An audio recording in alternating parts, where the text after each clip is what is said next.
Hop. Ben voilà les mecs, on y est. Bonjour à tous. Déjà, j'espère que vous allez bien. On se retrouve pour une petite vidéo, c'est assez spécial.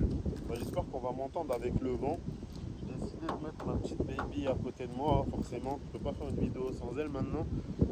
Donc en soi, la vidéo, je vais essayer de pas faire trop pub. C'est plus pour vous parler de comment j'ai fait pour l'acheter, etc. Donc en gros, il faut savoir que je suis allé la chercher à aller-retour 14 heures de route. C'est énorme. Je suis pas allé tout seul, je suis allé avec mon meilleur pote. Il faut savoir qu'il a dormi tout l'aller. Donc au final, on avait deux voitures, j'en avais loué une. L'Opel dont je vous ai fait la vidéo, on est allé avec sur l'aller puis le retour aussi. Moi j'ai continué l'aller et le retour avec ma voiture maintenant. Donc voilà, comment ça s'est passé? Dites-vous que j'ai mis quasiment 2 mois et demi pour la trouver. Parce que je voulais vraiment des choses assez spécifiques.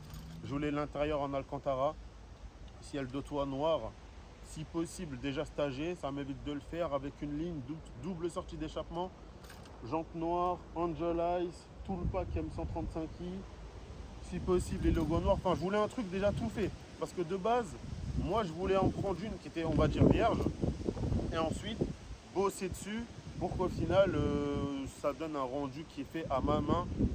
Mais c'était une perte de temps, fallait que je trouve un garage qui me fasse les choses bien, fallait que je trouve quelqu'un qui me fasse une belle carto, trop de logistique. Au final, j'ai réussi à la trouver. Kevin, grosse dédicace à toi si tu vois la vidéo. Je te remercie pour le taf que tu as fait sur la voiture, franchement elle est nickel. Puis je voulais vous parler aussi d'une chose, parce qu'en fait, pour vous expliquer, ça fait 2 mois, comme j'ai dit, 2 mois et demi que j'en cherche une. Mais j'ai réussi à sauter le pas, on va dire, parce qu'en ce moment, attendez, je vais mettre ça là. Il y a eu beaucoup de changements. Il y a eu beaucoup de changements dans ma vie. Déjà, il y a beaucoup de personnes qui sont parties. Il y a également au niveau financier, il y a eu beaucoup de changements aussi, pas en bien, ça pour le coup. Et on va dire que ça a débloqué beaucoup de choses. En fait, le fait qu'il y ait certaines personnes qui soient parties de ma vie, tout simplement, on dirait que ça m'a débloqué quelque chose et ça en a découlé énormément de trucs. Dites-vous que là, en ce moment, je suis tout seul et j'avance à une vitesse qui est folle. Je fais pas le mec, je suis pas prétentieux ou quoi, mais vraiment, j'avance à une vitesse qui est folle. J'ai déménagé, j'ai un nouveau logement qui est incroyable, il est magnifique. Je vous dirai pas où ni comment, mais croyez-moi sur parole, il est magnifique mon logement. J'ai un putain d'appart situé à un endroit qui pépite. Il n'y a personne qui me fait chier. Il n'y a que des voisins de qualité, j'ai envie de vous dire. Dites-vous qu'il y a un de mes voisins qui roule en GT86, il y en a un autre qui roule en RS6, il y en a un autre qui roule en Maserati. Enfin, pour vous donner l'ordre d'idée, je ne suis pas entre guillemets dans la street ou je sais pas quoi. Je suis vraiment dans un endroit qui est vraiment top, qui va me permettre d'évoluer forcément, parce que j'ai déjà quand même commencé à parler avec 2-3 personnes et franchement ils sont super bien. Hier pareil, j'étais avec un ami à moi, un autre Kevin pour le coup, qui lui roule en F430. Donc là bientôt on va vous faire une vidéo à deux où il va vous présenter ses voitures parce qu'il en a pas mal. Il a une F430, il a une 911, il a une GT4, il a un Gebrabus, un Porsche Cayenne, un Macan, puis après 2-3 voitures de tous les jours quoi. Donc il va vous présenter tout ça, enfin on va peut-être le faire en plusieurs fois, c'est même mieux pour moi, pour la chaîne et pour vous, ça vous fera plus de contenu à voir. Mais voilà, donc en fait la vidéo aussi je la fais pour vous dire, vraiment croyez en vos rêves, parce que pour certains c'est peut-être que dalle, mais pour moi cette voiture elle représente beaucoup. Dites-vous qu'il y a quelques temps, j'ai rencontré un mec comme ça sur la route et encore, quand j'y repense, ça fait des années que cette voiture-là, je la vois, enfin, pas forcément dans cette config, mais ça fait des années que je la vois tourner, etc. Et j'avais pas le permis encore à l'époque. Et je me disais, putain, il m'en faut une, elle est trop belle et tout, machin, le bruit. J'ai le souvenir d'un mec qui en avait une comme ça, toute noire, avec les feux F1 à l'arrière.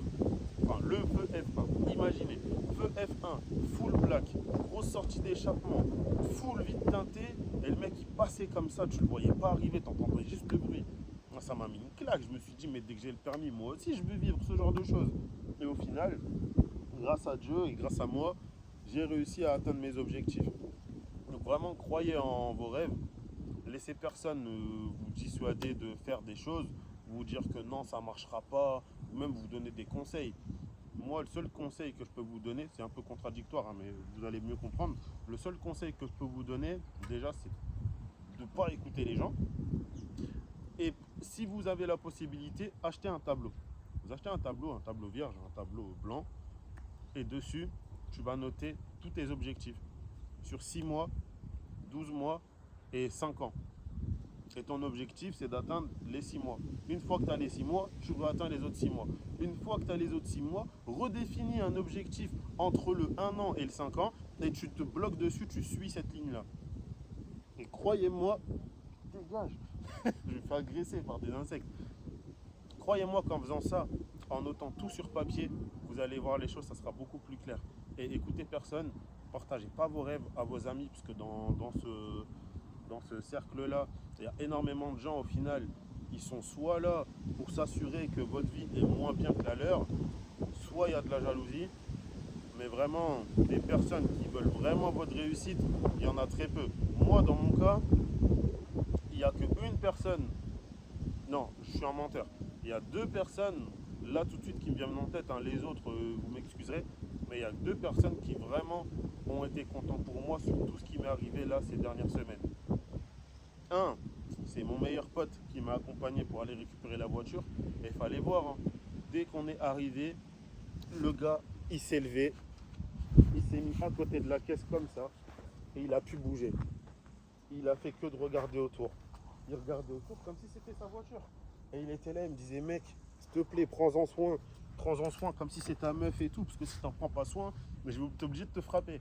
Dites-vous qu'on est arrivé à un stade où il y a un mec, il est content pour moi, comme si c'était sa réussite. Ça, des gens comme ça dans votre entourage, les gars, il n'y en a pas beaucoup. Hein. Il y en a peut-être un, mais tout le reste, croyez-moi, si vous êtes mieux qu'eux, ils vont avoir le seum. Je vous le dis d'expérience. Et mon autre pote, du coup, c'est mon autre meilleur ami, qui lui aussi, dès qu'il a vu la voiture, il était hyper content. Mais dites-vous que c'est le seul qui m'a appelé, j'étais sur le chemin du retour, il m'a appelé, il était peut-être 23 h.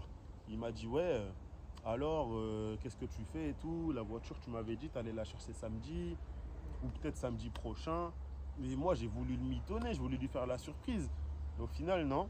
Et il a entendu le bruit du moteur, du coup, il n'y a pas eu de surprise. Il a juste cramé qu'il y avait une voiture, mais il ne savait pas c'était quoi par contre.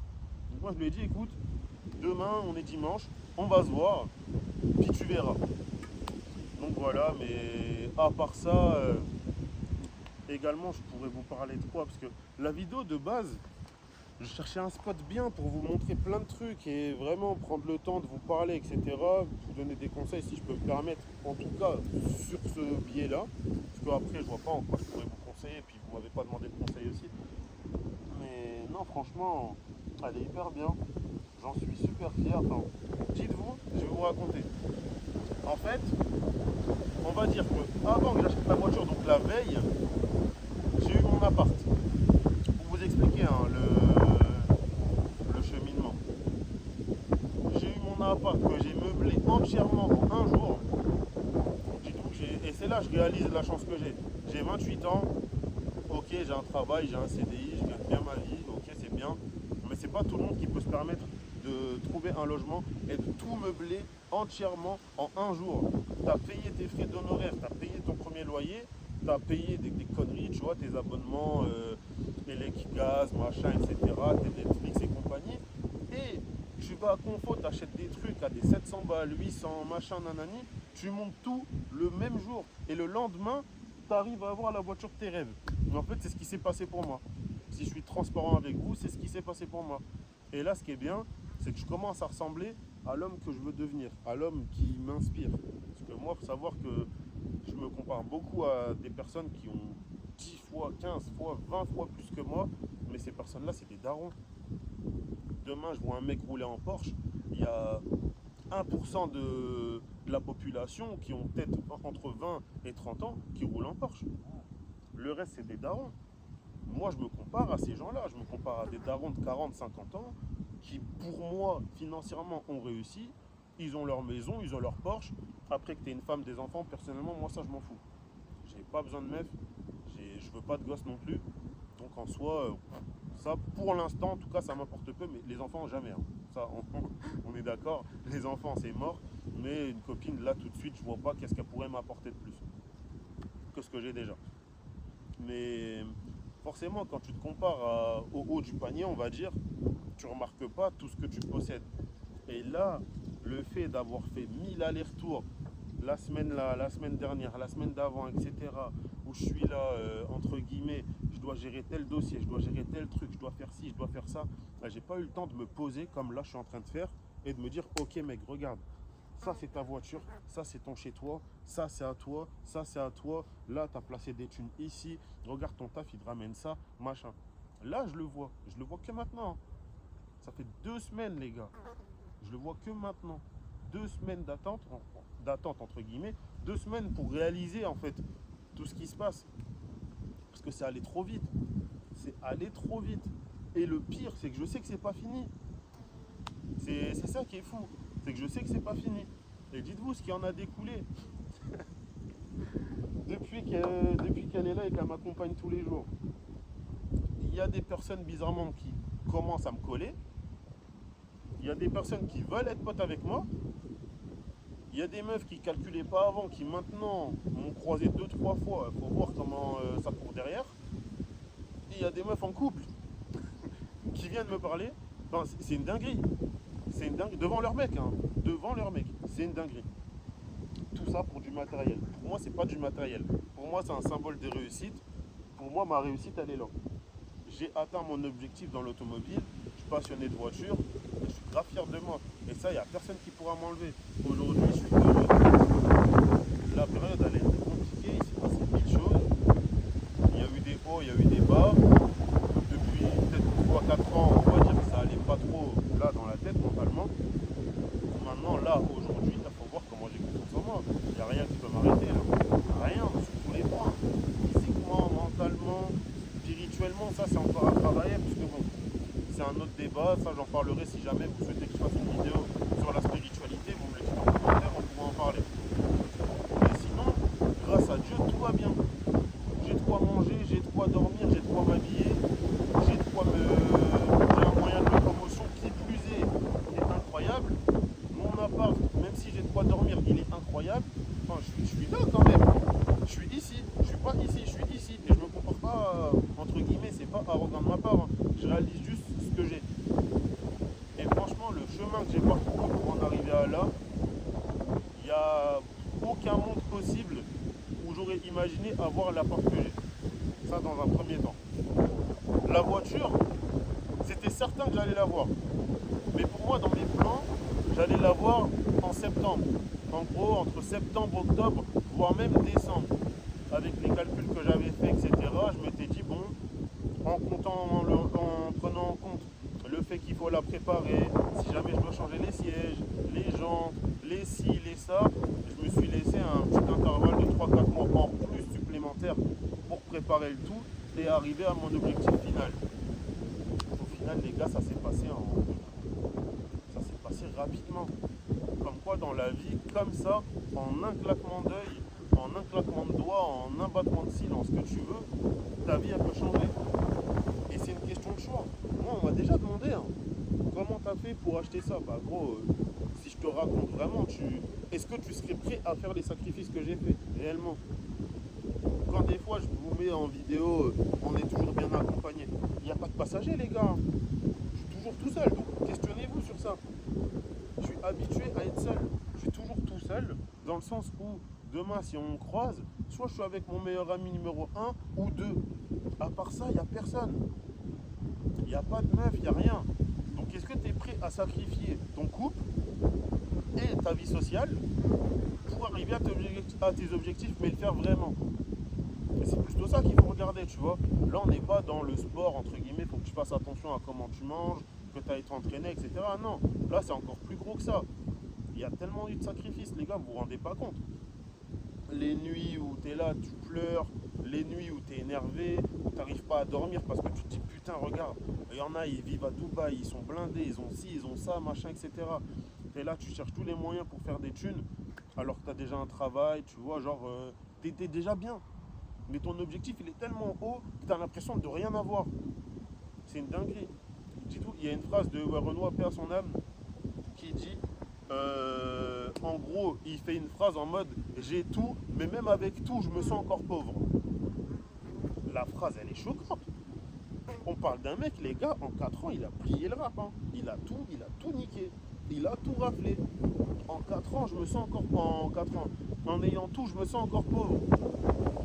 Moi, ça, je comprends la phrase parce que je l'ai vécu à mon échelle. Je dis bien à mon échelle. Parce que je vois les trous du cul arriver. Ouais, il fait le mec, moi je m'en bats les couilles. T'es pas content, casse-toi, tu vois. À mon échelle, je considère avoir tout. J'ai la santé, j'ai ma famille, j'ai de l'argent pour me nourrir, me vêtir, j'ai un toit où je peux dormir. Tu veux que j'ai quoi de plus? La voiture, c'est un plus. Tu as les transports en commun, tu achètes un vélo. La voiture, c'est du bonus. Un bel appart, c'est du bonus. Une belle paire de chaussures, c'est du bonus. Un parapluie, c'est du bonus, tu vois. Genre, il y a plein de trucs qui sont en plus. Mais tout ce plus-là, je l'ai. Et avec tout ça, je me considérais encore comme un bébé dans le jeu. Alors que pas du tout. Si je me compare à des gens de mon âge, et ça, on me le dit souvent, je fais pas le mec. Hein. C'est des choses qu'on m'a dit à moi. Donc compare-toi à des gens de ton âge et tu verras. Et quand je le fais, je me dis ouais, en fait, c'est chaud. Je me plains de choses alors qu'au final, j'ai pas à me plaindre, tu vois. Et vraiment, croyez en vos rêves parce que vous allez voir, hein, quand vous allez commencer à réellement avancer, c'est là que les gens auxquels je faisais référence juste avant, vos potes jaloux, etc., c'est là qu'ils vont se montrer. C'est là qu'ils vont commencer à vous dire, t'as changé, t'es bizarre, ça va faire des complots pour plus traîner avec toi, ça va commencer à te distancer, à faire en sorte que tu te sentes mal, à faire en sorte... C'est comme une meuf qui est toxique ou un mec qui est toxique. Tu rencontres la personne, elle va t'isoler de tes potes, de ta famille, pour faire en sorte qu'il n'y a que elle. Et dès que c'est bon, lui il dégage. Comme ça, tu te sens mal. C'est ça qui va se passer. Et à ce moment-là, il faudra être lucide. Il ne faudra pas vous demander qu'est-ce que vous avez fait, parce que tu n'as rien fait. C'est juste les gens, ils sont chelous. Et ça, il faut le comprendre. Tu vois, les gens, ils sont bizarres. C'est une réalité. On ne peut pas tous être bien, tu vois. Ce matin, je parlais avec... elle se reconnaîtra avec Nénès. Et genre, elle m'explique, elle me dit qu'hier, elle devait rentrer du taf, sauf qu'au final, elle avait demandé à un pote à lui, un pote à elle de venir la récupérer. Son pote lui a dit, ouais, t'inquiète, je vais venir, machin, etc. Au final, qu'est-ce qui se passe? Il lui a mis un plan. Il lui a mis un plan à 2 h du mat. 2 h du mat, tu sors du taf, t'es une meuf, dans un endroit, un trou du cul de la Belgique, tu vois ce que je veux dire? C'est dangereux. C'est dangereux. Mais la meuf, moi perso, je suis impuissant face à ça. Je suis pas en Belgique, tu vois. Je peux rien faire. Mais en attendant, la pauvre, comment elle a fait pour rentrer? Ben, elle s'est démerdée par ses propres moyens, mais elle m'a raconté, elle était en pleurs. Les gens, comme ça, ils me mettent des plans. Je suis là, il n'y avait que lui qui était disponible, etc. Je lui ai dit, gros, compte pas sur les gens. Ok, ta voiture, il t'est arrivé une couille, tu peux plus l'utiliser. Tu es dépendante des transports, tu es dépendante du Berit, etc. C'est une chose. Mais t'attends pas à ce que toi, comment tu es, les gens seront comme ça envers toi. Non, ça c'est des conneries. Moi, je l'ai compris cette année, ça, ce truc-là. Ça fait 5-6 ans, on me le dit, et je l'ai compris que maintenant. Que les gens, personnellement, moi, demain, je te considère bien. Si demain, je t'appelle la famille, je vais me rendre disponible n'importe quand. Tu as une galère financière, tu as une galère de logement, tu as une galère embrouille, tu as une galère de couple, de ce que tu veux, je vais être là. Mais inconsciemment, je vais attendre à ce que tu sois là si moi je rencontre le même problème. En sachant que j'explique pas ma vie, je raconte pas ma vie. Là, moi, ce que je vous dis, je m'en fous de le dire. Je considère pas raconter ma vie. Mais si on se connaît quand même bien, tu sais lire à mon visage si ça va ou si ça va pas. Donc, demain, si tu vois que ça va pas, rien t'empêche de poser la question. Et moi, rien ne m'empêche de dire non, j'avoue, là c'est chiant. Et à toi de te montrer disponible ou non. Et ben ça, dites-vous que en étant comme ça, là, comme je vous ai expliqué, ben c'est là où vous allez le plus souffrir. Parce que vous allez être dans l'attente de certaines choses que les gens feront jamais pour vous, parce qu'ils sont pas comme vous. Notre logique, c'est pas la logique de tout le monde. Et ça, faut vraiment se l'imprégner. C'est pas parce qu'aujourd'hui, tu es là, entre guillemets, main dans la main avec quelqu'un, que ce soit ta meuf ou ton meilleur pote, que demain, ce que toi tu peux faire pour lui, il le fera pour toi. Ça, faut être OK avec ça. Sinon, vous allez souffrir tout le temps. Moi, je vous le dis. J'ai fait le choix d'être seul aujourd'hui parce que j'ai pas envie d'être déçu. Ça y est, ça m'a saoulé. T'es déçu en amour, t'es déçu en amitié, t'es déçu dans la famille, t'es déçu au taf. La prochaine étape, c'est quoi? Tu te déçois toi-même. Non, non, non, non, Nick. Moi, je suis bien tout seul. J'ai besoin de personne. J'ai toujours tout fait solo. J'ai jamais demandé quelque chose à quelqu'un, de l'aide, un euro, de l'eau, ce que tu veux. Je me suis toujours démerdé. Et ça, grâce à Dieu, en tout cas jusqu'à aujourd'hui, j'ai toujours eu ce que j'avais besoin d'avoir. Pour faire simple, Dieu m'a accordé ce qu'il estimait que j'avais besoin d'avoir. Le reste, j'ai pas de Porsche, bah, c'est que j'ai pas besoin de Porsche, ou c'est pas encore le moment, ou c'est pas destiné pour moi. Mais tranquille, je vais pas me matrixer à être là, putain, nanana. Non, non, non. Là, tout à l'heure, je suis allé faire un tour. J'ai profité de la voiture, des petites routes de campagne, c'était magnifique. Et j'étais tout seul, j'écoutais pas de musique, j'ai pas pris de story. Et le moment là, j'ai kiffé. J'ai kiffé ce moment. Parce que je me suis dit, putain, c'est une dinguerie. Et il y a quelques jours, j'étais là avec mon meilleur pote. Moi, je vous le dis, hein, j'ai pas de honte, tu vois. On est tous des êtres humains. Moi, je suis pas dans le délire. Un homme, ça pleure pas, machin. Un homme, ça pleure seul, dans son coin. Pas devant ta meuf, pas devant ta daronne, pas devant ta soeur, surtout pas devant les frères, les petits frères, devant ton grand frère si t'en as un, et devant tes potes. Pleure dans ton coin, pleure chez toi, va dans les shops isolés, pleure 10 minutes. Ouais, ok, mais pas devant les gens. Là, j'étais avec mon pote et je lui ai dit, mec, tu serais pas là, j'aurais lâché une petite larme. Parce que j'ai vu le paysage, ma voiture, la petite musique, mon meilleur pote à côté. Je me suis dit, putain, j'ai traversé tout ça là, j'ai traversé des ténèbres pendant je sais pas combien de temps pour au final être sorti du tunnel et kiffer. Bah ça, c'est une putain de réussite, c'est une putain de fierté. C'est une putain de fierté. Et même lui, juste avant que moi je lui raconte ça, il me le disait, mec, moi j'ai vu ce que tu as traversé. J'ai été là dans tes moments, j'ai vu. Tu sais d'où tu viens, je sais d'où tu viens. Profite, kiffe. Et juste la phrase là, elle m'a tabassé le cerveau. Ça m'a mis des uppercuts à une puissance, laisse tomber. Et quand lui il te le dit, et que mon autre meilleur pote me l'a dit aussi, mec, sois fier de toi, regarde d'où tu viens. Dans notre équipe, t'es celui qui s'en sort le mieux, machin, nanana. Même si ça, on me le répète souvent, ça n'a plus d'impact. Mais là, le fait d'avoir quelque chose de physique, de tangible, en plus de savoir que là, ce soir, je vais rentrer, je vais prendre mes clés, je vais appuyer sur mon petit bouton pour ouvrir mon portail, je vais garer ma voiture en sécurité, et ben ça, c'est une putain de dinguerie, tu vois.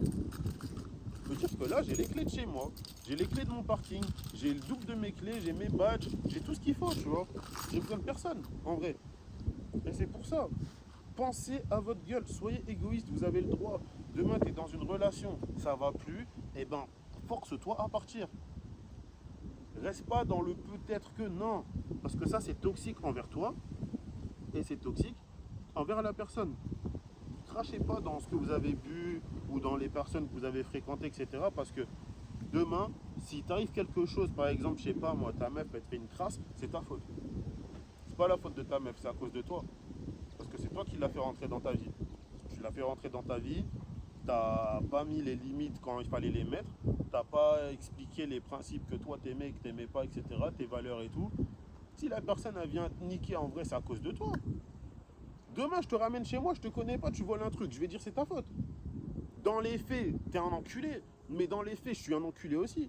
Pourquoi je ramène quelqu'un chez moi, je fais pas un checking avant. C'est qui le mec, qui vient d'où, il est comment, c'est un bon, c'est un bizarre machin. Je te teste, voir si si t'es bien, si t'es pas bien. C'est ma faute. Et ben demain, si dans ta vie c'est la merde, c'est à cause de toi. Ça, faut se le dire. Moi, quand ça allait pas, j'étais pas là à dire c'est à cause des gens, ah les jaloux, on me jette l'œil, machin, non. Non, c'est ma faute. Quand il y a des gens, ils ont fait des complots contre moi, à se mettre à 10 en mode eh vas-y, lui, je n'entraîne plus avec lui, machin, non, non, non. Et ouais, au début, c'est normal, tu te questionnes. J'ai fait quoi pour qu'ils me disent ça? Ouais, j'ai fait quelle phase? Je t'appelle pour sortir, tu décroches jamais. Après, tu me dis tu sors pas, et quand je sors, je te vois dehors. Je vois, ouais, gros, c'est bizarre. Mais c'est ma faute. Je les ai fait rentrer dans ma vie. Il y a déjà eu du manque de respect. J'ai rien dit une fois, deux fois, trois fois. Ça y est, c'est installé. C'est installé. C'est comme l'autre là qui ramène sa pote chez elle, qui lui vole des trucs, qui fait à manger, elle se sert comme ça et tout, normal. Ben gros, c'est à cause de toi. Et aujourd'hui, cette personne, elle ne te calcule plus. Ça y est, elle a gratté tout ce qu'elle pouvait. Maintenant que tu décides de plus trop sortir, bah ciao. Et t'es là, tu comprends pas pourquoi elle me parle plus, nanani. Mais gros, les gens, ils sont opportunistes. Il y a très peu de personnes qui seront contents pour vous. Moi, il y en a deux. Je parle que de mes 2 meilleurs potes. Maintenant, je sais qu'au-delà de ces personnes-là, j'ai une pote, là récemment, il faut voir ce qu'elle m'a dit. Hein. J'ai déjà été en couple, machin. Une meuf avec qui je suis sorti ne m'a jamais dit ces choses-là. Ne m'a jamais dit ces choses-là. Avec autant d'impact. C'est une dinguerie pour vous expliquer à quel point, en fait, c'est pas parce que tu vas partager ta vie avec quelqu'un que cette personne, elle sera vraiment là pour ton bien ou qu'elle va vraiment avoir un impact dans ta vie, te motiver, te démotiver, etc. Il y en a, ils sont peut-être là juste de passage. Hein. Mais moi, là, ce qu'elle m'a dit, c'est une dinguerie. Elle s'est mariée, etc. et tout. Félicitations à elle. Et vraiment, je suis toujours là si elle a une couille. Parce qu'elle, faut voir, c'est peut-être une meuf, mais les couilles qu'elle a, tous les moments où, entre guillemets, on va dire que j'étais pas dans le besoin, mais s'il y a une aide qui vient, je vais pas dire non, et ben c'est la seule qui était là. C'est la seule qui a été là. À des 6h du mat, à des 7h du mat, des 3h du matin et tout. Et moi, pareil, je lui ai rendu l'appareil. Même dans tous les cas, on avait une relation où on se savait. Donc voilà. Mais il faut voir. Elle est fière de moi au même niveau que ma daronne, elle est fière de moi. Pourtant, c'est pas ma copine, hein, elle a un mari et tout. Donc, moi, je pense à ces gens-là. Quand je fais des vidéos comme ça, je pense à eux pour vous dire merci. Vous avez été là, vous avez vu le chemin parcouru, vous n'avez jamais gratté, vous avez toujours été là, même quand il y a eu des embrouilles, ça arrive, il y a du manque de respect, etc. On s'est toujours expliqué, on s'est toujours excusé. Et au final, aujourd'hui, regardez, 2-3 ans après, les relations, elles sont belles. Il y en a d'autres, ça y est, ça va s'effriter. Ah, gna gna, frère, vas-y, si c'est bon pour toi de partir, pars. En vrai, c'est tout. Mais à part ça, en vrai, j'ai pas grand chose à dire parce que hier, je vous ai déjà fait la vidéo où je vous l'ai montré, etc. Là, je peux vous la remontrer un petit peu en détail. J'ai plus de temps pour le faire. En vrai, on va faire ça. Je vais vous la montrer un petit peu. Hop. Voilà. Regardez bien la belle couleur. Mais franchement, j'en suis fier. J'en suis fier. D'ailleurs, bon, bénéfice du doute. Là, vous allez plus le voir comme ça, dans cet angle-là, je pense. Il y a une rayure là. Est-ce que c'est quelqu'un qui me l'a fait ou c'était déjà là? Je sais pas. Donc, je vais pas accuser quelqu'un, mais voilà. Mais non, franchement, elle est magnifique. Dites-vous qu'il y a tout à l'heure, avant que je fasse la vidéo, il y a un monsieur qui m'a demandé si je la vendais. Il est juste là d'ailleurs. C'est la BM noire là-bas. Il m'a demandé si elle était à vendre. Je lui ai dit non. Celle-là, elle sera jamais à vendre. À moins que vraiment j'ai une couille et je suis contraint de la vendre, je la vendrai. Mais sinon, elle restera là jusqu'à son dernier souffle. Mais non, franchement, j'en suis satisfait. C'est une folie cette voiture. Je l'ai verrouillée, il me semble. Hein, ouais. Je vais vous montrer les détails. Ça sera mieux là comparé à hier en soi. Donc regardez. Les beaux sièges. Là, en Alcantara. Voilà, ça c'est un truc que je voulais. Hein. Honnêtement, je sais pas à quoi ça sert, mais c'était obligatoire. Bon, après les sièges sont manuels, on s'en fout. Regardez le détail, les gars. Les tapis, il faut que je la lave bien. Mais les tapis sont bien. Comme je vous ai dit hier, j'ai pris un extincteur au cas où. Mais franchement, elle est sympa. Hein. Hop. Je vous remontre un petit peu. Là aussi, au niveau de la console, il y a un CarPlay qui a été rajouté. Le beau volant. Le pommeau de vitesse, il faut que je le change. Mais sinon, j'ai rien à dire, les gars. Rien à dire. Elle est magnifique. Elle est magnifique. Donc voilà, en soi, vraiment, croyez en vous. C'est le plus important. Laissez personne vous dire que ce que vous faites, c'est de la merde. Si toi, ton rêve, c'est de, je sais pas, taper des 50 km en 10 minutes, et ben va te tuer, frère. Va te tuer à l'entraînement et laisse personne te dire « Ah, MDR, le mec, il fait que de courir. » Non, tu sais pourquoi tu cours. Donc continue de le faire. Parce que si t'es... Putain, j'ai pu parler. Si tu commences à écouter les gens, tu sais ce qui se passera. C'est qu'à un moment donné, quand les gens ils vont te dire Ah, MDR, lui, vas-y, c'est un vieux mec, machin. Désolé, je suis en train juste de prendre la chaise. Quand les gens ils vont commencer à se foutre de ta gueule et que toi tu vas leur donner raison, ces gens-là ils seront pas là pour te dire t'as eu raison de nous écouter. Hein. Non, non, non. Ils vont trouver autre chose pour continuer à se foutre de ta gueule. Donc voilà les gars, la vidéo en soi elle a fait 30 minutes. J'espère que ça a pu vous apprendre 2-3 trucs sur moi et surtout 2-3 trucs pour vous. C'est ça que je voulais faire hier, regardez. Donc voilà, j'espère que ça a pu vous apprendre 2-3 choses. En tout cas, dites-moi en commentaire ce que vous en avez pensé, parce que là, ça change du format habituel. Puis moi, je vais vaquer à mes occupations. Je suis content, j'ai tenu ma promesse. Je voulais vous faire une vidéo dans un cadre sympa. C'est pas le meilleur cadre, mais ça va. Donc dites-moi ce que vous en avez pensé surtout. Je vais vous la poster direct quand je rentre. Puis moi je vais aller me chercher une petite glace, hein, je pense qu'il fait chaud. Je vais aller me rafraîchir une petite glace. Ou je vais aller me poser en terrasse, je sais pas mais je vais bouger. Donc voilà, allez, à plus.